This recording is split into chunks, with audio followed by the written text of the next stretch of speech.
Bonjour, Karl Gaudy, donc je suis coordinateur d'ARI Asaïs. Donc Asaïs, comme l'a dit Pascal, a développé une expérimentation depuis 2011 sur l'accès au logement pour des personnes avec des problématiques psychiatriques importantes et des périodes d'errance, qui s'intitule Oikio, qui est la racine grecque du mot habiter. 50 personnes accompagnées, voilà, au regard du volume par rapport au chez soi, avec une petite équipe essentiellement de travailleurs sociaux et une infirmière. Pourquoi je dis ça? Parce que ça a été aussi peut-être ce qui a été bénéfique à ce projet et à la coopération, c'est les contraintes qui étaient liées, notamment les contraintes budgétaires. Quand on a débuté, nous, l'expérimentation en 2011, on était sur Asaïs 5 salariés. Alors on gère en même temps un bistrot associatif que l'on co-gère, je devrais dire, parce qu'on le co-gère avec un groupe d'entraide mutuelle. Voilà, c'était aussi dans nos gènes déjà de travailler directement avec les personnes. Et deux autres structures un peu atypiques, un théâtre, voilà, où on fait de l'activité artistique avec des personnes également accompagnées, et une toute petite résidence d'hébergement dans laquelle on a 8 logements ALT, et qui a aussi la particularité de mettre en responsabilité directement les personnes, puisqu'il n'y a pas de professionnels sur place. C'est-à-dire que les gens habitent dans cet immeuble, sont voisins, et sont en co-responsabilité avec nous de ce qui peut s'y passer, de ce qui se passe dans le voisinage. Je vais essayer de pas trop perdre le fil de ce que je voulais dire. Donc quand on a débuté, voilà, on n'avait pas de moyens. En gros, l'expérimentation a débuté avec un financement par des fondations et un petit bout de financement de la DDCS au titre de l'intermédiation locative. Donc on n'avait pas de personnel dédié sur ce projet, on n'avait pas d'infirmier, pas de médecin psychiatre, pas de véhicule. Voilà.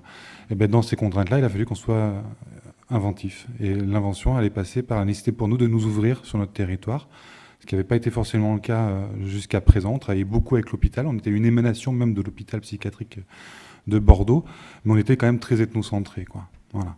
Et donc quand on s'est dit, bah ouais, nous on a envie d'y aller, la DDCS nous a dit, allez-y, nous on souhaite que vous puissiez expérimenter, bah, la réponse a été, bah, il faut construire avec d'autres.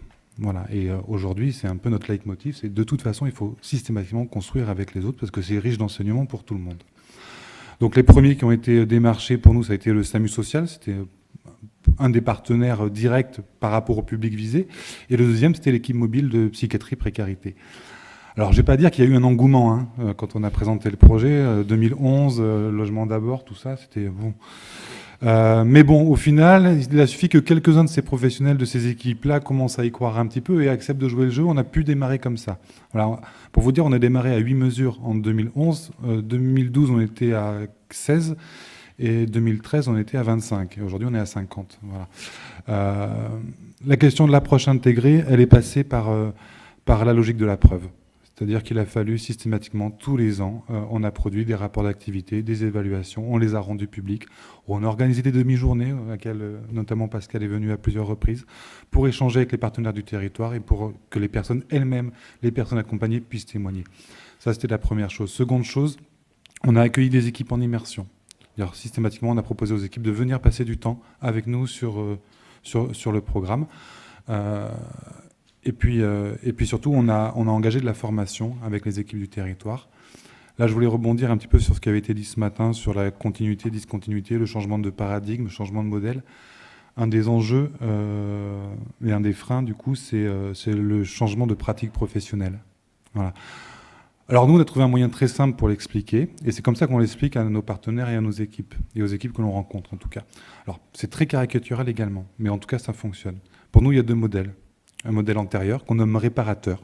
C'est celui qui dit qu'il fallait réparer la personne avant de pouvoir la faire accéder au travail, au logement, etc. Et aujourd'hui, il y a un modèle qui est le modèle intégrateur. Il ne s'agit pas de dire qu'avant, c'était pas bien et on faisait mal. On faisait comme on pouvait dans un contexte donné. Mais aujourd'hui, on est sur le modèle intégrateur. Et la question, c'est comment on passe du modèle réparateur au modèle intégrateur. Voilà. Ça parle assez aux équipes au final. Voilà, c'est quelque chose d'assez simple. Parce que ce qu'on s'est rendu compte, c'est que les professionnels, quand on leur parlait de logement d'abord ou d'emploi d'abord, bah, on en fait déjà.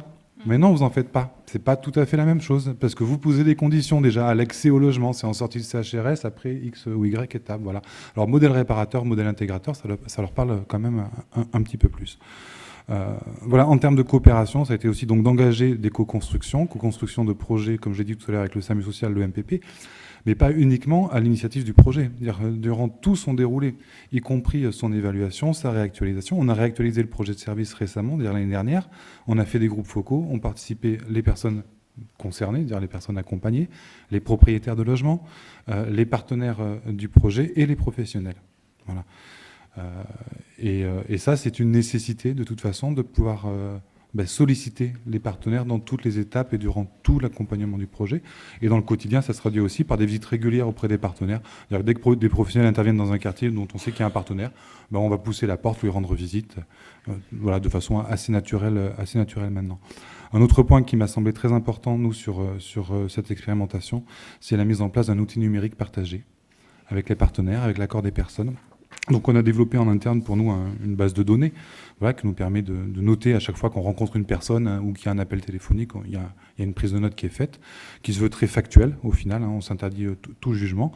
Et on a pu proposer que l'accès à cette base soit partagé avec d'autres professionnels du territoire. Voilà. Et on a eu des retours plutôt très positifs, tant des personnes que des professionnels qui y voyaient une façon d'avoir aussi le roman un petit peu d'un accompagnement, et puis des personnes qui pouvaient aussi centraliser. Alors l'étape suivante, ça va de pouvoir donner l'accès aussi à la personne directement à la base, qu'elle puisse lire les commentaires qu'elle aura coécrits avec nous.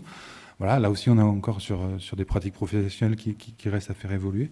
Mais voilà, cet outil numérique, il est essentiel pour moi si on veut vraiment travailler sur une coopération et une coordination sur les territoires.